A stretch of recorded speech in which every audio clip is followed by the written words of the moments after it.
జనవరి 30 నాడు ఈ 420 హామీల పుస్తకాలు మీకు వస్తాయి. ఇది పట్టుకోవాలి, గాంధీ తాత కాడికి పోవాలి. గాంధీ బొమ్మ ఎక్కడుంటే అక్కడ మీ ఊళ్ళో మొత్తం రాష్ట్ర వ్యాప్తంగా మన కార్యకర్తలు, మన బీఆర్ఎస్ పార్టీ కార్యకర్తలు, నాయకులు కూడా వస్తారు, పెద్దవాళ్ళు కూడా వస్తారు. మీరు కూడా ముంగట పడాలి, పోవాలి. 420 హామీ, 420 వాదే, 420 దిన్. ఇది మళ్ళొక్కసారి గాంధీ తాతకు వినతి పత్రం ఇవ్వాలి. ఎవరన్నా వినూత్నంగా చేయదలుచుకుంటే మా తమ్ముడు సుమన్ అంటుండే ఇంతకుముందు ఇక్కడికి వచ్చేటప్పుడు, అన్న ఉత్తగానే చేస్తే ఏం బాగుంటుంది, కాంగ్రెస్ వాళ్ళు చెవులో పువ్వు పెట్టి గెలిచిరు కదా, మరి మనం కూడా చెవులో పువ్వులు పెట్టుకొని పోయి చేస్తే బాగుంటుంది అన్నాడు. నువ్వు పెట్టుకోతామి చెవుల పువ్వు అందంగా కూడా కనబడుతావు నువ్వు అని చెప్పిన వానికి. వాళ్ళు ఎవరైనా పెట్టుకోదలుచుకుంటే పెట్టుకోవచ్చు. మంచిగా చెవుల పువ్వులు పెట్టుకొని గాంధీ తాతకు దరఖాస్తు ఇవ్వండి, ఇచ్చి బ్రహ్మాండంగా మీరు ఎక్కడికక్కడ ప్రజల్ని చైతన్యవంతులు చేయండి. అడుగుతారు ప్రజలు కూడా, అరే ఏమరా తమ్మి చెవులో పువ్వు పెట్టుకున్నావు అంటారు. ఏం చేయాలని మరి రేవంత్ రెడ్డి పువ్వు పెట్టిండు, ఇప్పటివరకు ఏం వస్తలేదు, 2 లక్షల ఉద్యోగాలు అన్నాడు, ఏది లేకపోయా.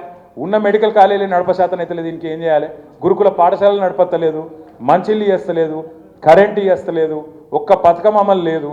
ఏం చేయాలి అని చెప్పి ఎక్కడికక్కడ ఈ చర్చ జరగాల్సిందే. జనవరి 30 తారీఖు మర్చిపోకురి. జనవరి 30 నాడు 420 దిన్ కాంగ్రెస్ పార్టీకి నిండుతుంది. 420 హామీలు యాద్ చేయాలి, గాంధీ తాతకు దండం పెట్టాలి. ఒరిజినల్ గాంధీ గారు డూప్లికేట్ గాంధీలకు మరి ఆదేశం ఇచ్చేటట్టు, వాళ్ళ కళ్ళకచ్చి రేవంత్ రెడ్డికి ఆదేశం ఇచ్చేటట్టు మనందరం కూడా ఒక ప్రోగ్రాం తీసుకుందాం.